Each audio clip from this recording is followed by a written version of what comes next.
Start switch is on. Here comes the throttle. Circuit breakers in. We have separation.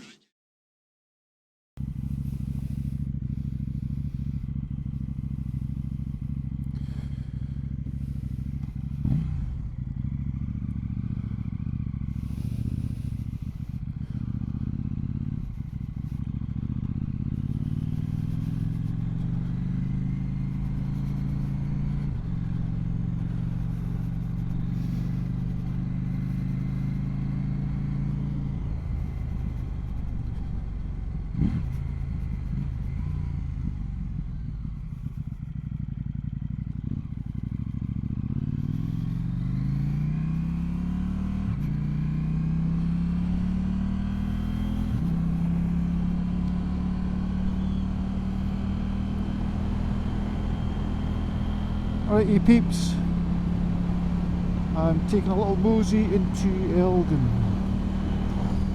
I've eaten a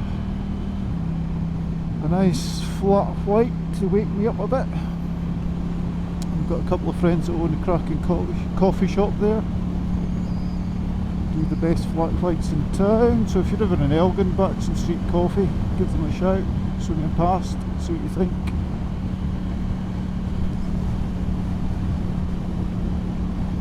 Yesterday, Moose was down for his first annual service, so he's had obviously last year had the run-in period, and then we went back down to Perth for the oil change and whatnot. So yesterday back in again for the annual one, and finally, well, you can't see it there, USB charger has been installed by the guys, made a good job of that. I was half expecting it to go on the handlebars, but it's actually a metal bracket that screws on, well, bolts onto the display unit there.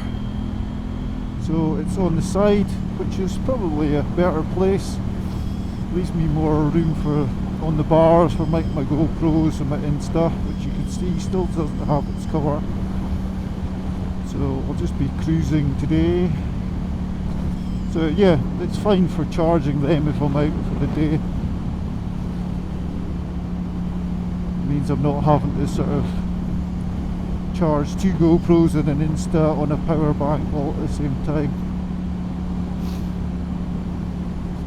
So did I have any issues at the first service? No, I didn't. I did ask for you. I asked about the old famous oil leak that a couple of folk have asked about at the front sprocket. I had a look at mine before I went down for the service. Curiosity got the better of me. I showed you on the end of that last video that I had a bit of gunk coming out from behind my sprocket case, so I took it off, and it was pretty much as I suspected. It was just a pile of chain lube that had collected, and then when I was washing the bike it was obviously flushed out from behind and down the engine case. When I asked it, Drysdale's in Perth, guys there were saying that it's something that's showing up on only a few bikes, only a couple is what I was told, and it was something that generally surfaced after the first service, so that, you know, the running in service, and it was a 2-minute fix as well at the dealer, so nothing to worry about. The only pain in the ass obviously is if, like me, you stay miles away from your dealer and it services once you get home, so that would be like a 2.5–3 hour round, well, 2.5 to 3 hour trip in each direction, which would be my case. Luckily enough, mine was just crap. The only other things that got done was the guys were kind enough to replace a couple of bolts that hadn't failed. They were my issues. I had a bolt that I'd rounded off, one of those torque bolts that came with the Akrapovic pipe, and were used for replacement of the pillion pegs. The missus wanted out last year for a run, and when I went to remove the bolts, one of them I couldn't get out, and I think it was because I was a bit overzealous with the glue.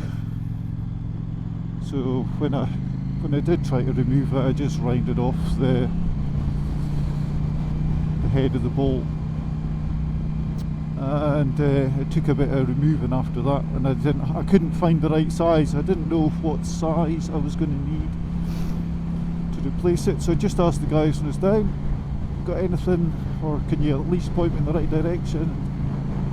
Very kindly they replaced that free of charge with something that they had lying about. But the other bolt that I managed to lose, because probably I didn't use any glue on it, was one of the ones from the under tray, the belly pan.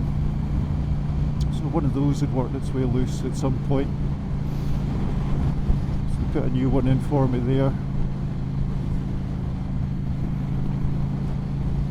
I've had the van moose down yesterday. I mean, what is it now? 9 degrees. It feels way colder than that. It's really sharp today. Yesterday I headed down the A9 with moose in the back of my van. It was snowing, 2 degrees, 1 degree I saw at one point, but 2 degrees from the minute I left home, and then pretty much last rain all the way for the last 100 miles. But there's just no enjoyment in going down like that, so I just decided to van them down. It would have been fine to come the other route, which is down through Glenshee, but there was no way that was happening yesterday, because I basically have to ride past 2 ski resorts, so they're even higher up than I was coming down from Ochta. It was a bit disappointing because 20 degrees the week before, and then here we go, we're down to 2 for the following week, so not so good. And it also meant that I dipped out on a run out on the new Svartpilen 701. Oh, I was so looking forward to it, taking that out for a spin. I love the look of that bike. I love the paint. I love the look of the Svartpilen, the more cafe racer style one, but I know I can live with it. It'd be too hard on the old rusty booze. And then when the Svartpilen came along, I thought that's probably more suitable. Not that I'd replace Moose with one of those, but I'd be keen to have a go. It certainly would be on my list if I could afford a second bike. The reviews for it sound pretty impressive, don't they? I've not heard one bad one yet. The only thing folks seem to moan about is the clocks, but they've got to find something, I suppose. I quite like the look of them.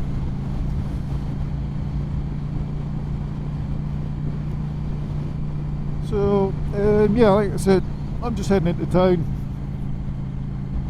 I'm in need of a nice coffee. While I'm there, I'm going to just take a spin in past Ronnie, the graphics guy that I used for my number boards. See if he'll put a new moose on for me. I've had a wee think about it. I think in the last video I'd said I would have him white, but I think nah, he's got to be orange. He's bloody KTM, isn't he? So I'll ask Ronnie nicely if he can knock me up a new one.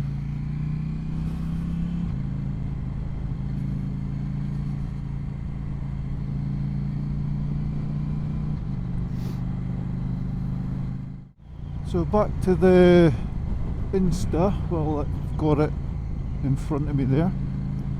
I just thought I'd try it there, see what I can catch. The Venture case that I've been waiting for kind of makes it a bit more robust.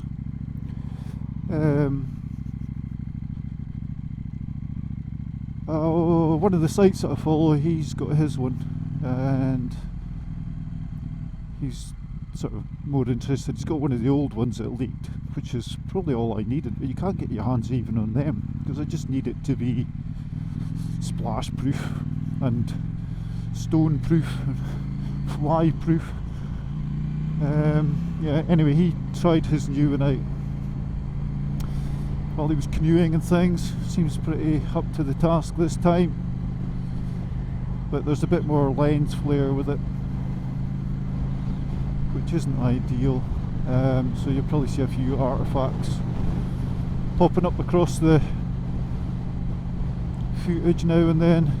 It's more to do with the fact, you know, you've always got two lenses, and depending on which way they face, one's going to be maybe into the sun and the other one into some shade, and then when you put the footage together you've got different exposures, so you're never going to, well, I don't know how they'll ever fix that, but there might be a software thing somebody can do, but because of that you're obviously going to get a little bit of lens flare where it joins up. You'll see though, once it arrives, you can see it there, look at it. So it's fairly wobbling, but the image stabilisation in it, I'm hoping, I'll obviously use a couple of clips for this video, should smooth it out. I could probably do with just maybe turning that so it's side on, so it's a bit more aerodynamic. But seeing as most of your footage will be forwards and slightly left, slightly right, kind of makes more sense to have it facing that way, so you aren't getting so many of those artifacts that I was talking about. New layout here we've got.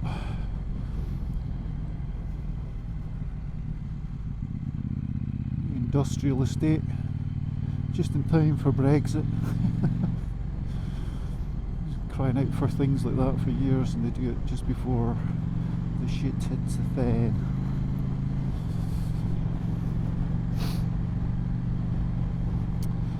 So, where am I going? We'll go to Ronnie's first.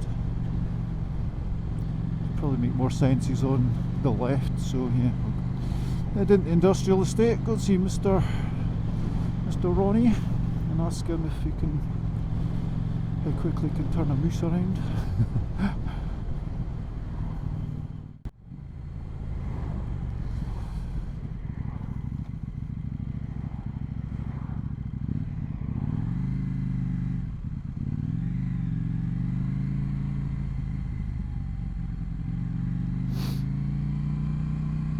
Oh, yesterday, I forgot to mention, guys, I did ask about the 790R, if the guys at the dealership would heard anything, because they're going to find out way before us, aren't they? And like me, they were expecting to hear something by now, and they've not.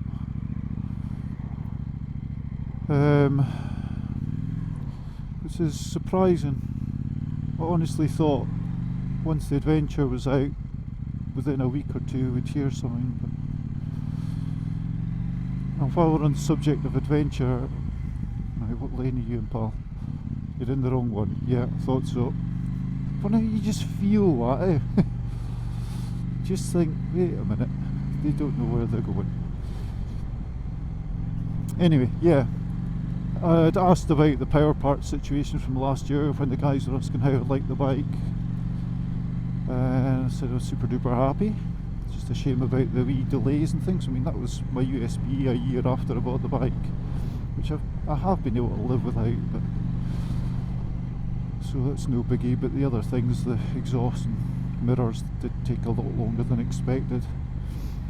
And they're saying, yeah, we're pretty much up to speed now with the 790 Duke, but they are now having the same problem with the two Adventures, the 790 Adventure and R. It just seems to be, oh, here you come. I'll pretend I didn't see you, mister. So yeah, it seems to be a power part thing. Can't believe it when manufacturers do that, eh?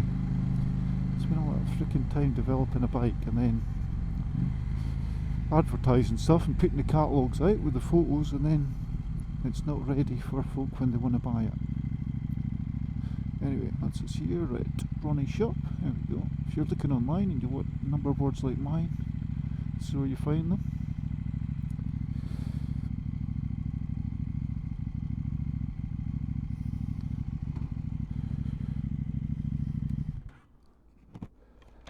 And it's really hard to see the screen in sunlight, but the footage makes it worth it.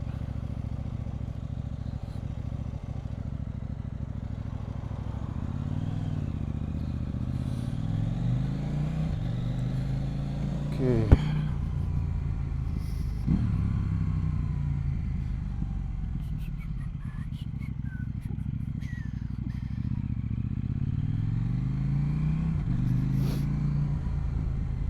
Okay, are you going to pull out in front of me? Everyone else has today.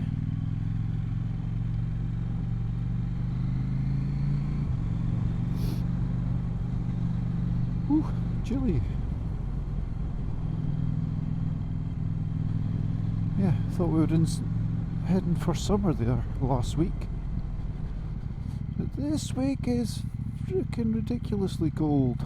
At least it's sunny today. You would not believe it was the difference in a day, the weather. My van, after going down the A9, looks like it's been on a ski holiday. It's covered in salt.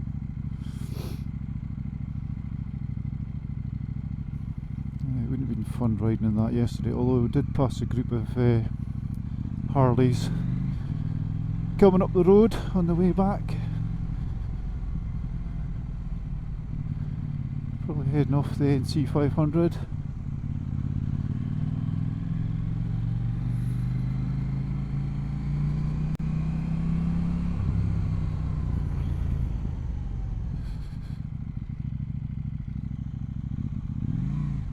Check this is on. I'm talking to myself. Talking to myself.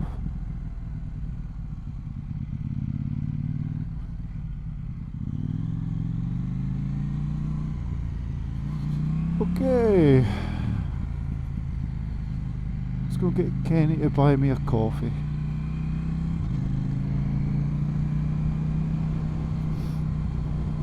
Well, he's not really buying me one, he'll just claim it back in his tax anyway, won't he?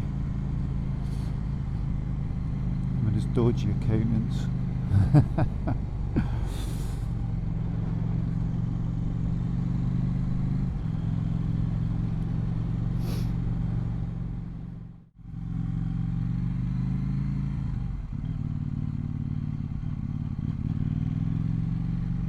Probably should have changed from track mode to street mode here, eh? It's not the handiest in town, the old track mode. Stuff at Park in the High Street. Decision made.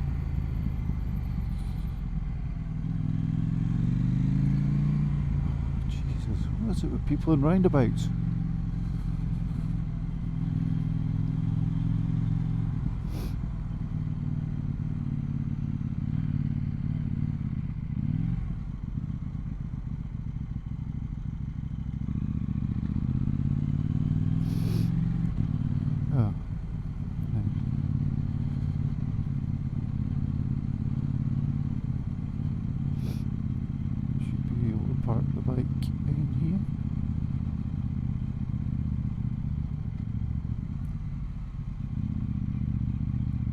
Pedestrian, sweetheart, but I don't think they meant that bit. No, they've got a new sign up stopping bikes from parking there, so they were allowing us. Anyway, gives me a fine. It's a fine excuse to show you my mate's shop. Oh, he's stopping, is he? Okay, right. Here we go. If you're ever in Elgin, this is Batchen Street, and that's Batchen Street Coffee, the white one. That's where I'm going. Lynn and Lee shop, nice people.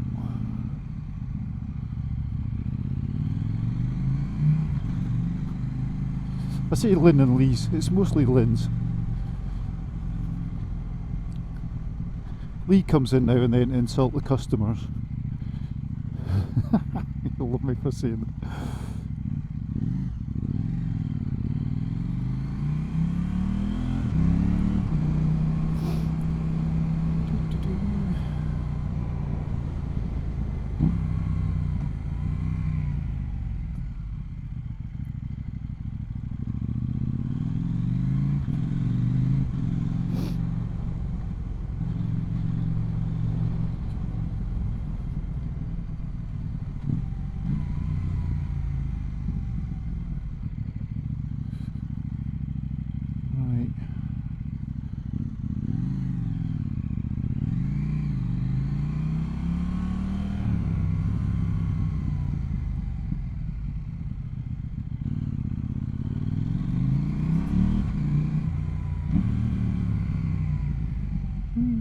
I'm going to take the massive space at the back here.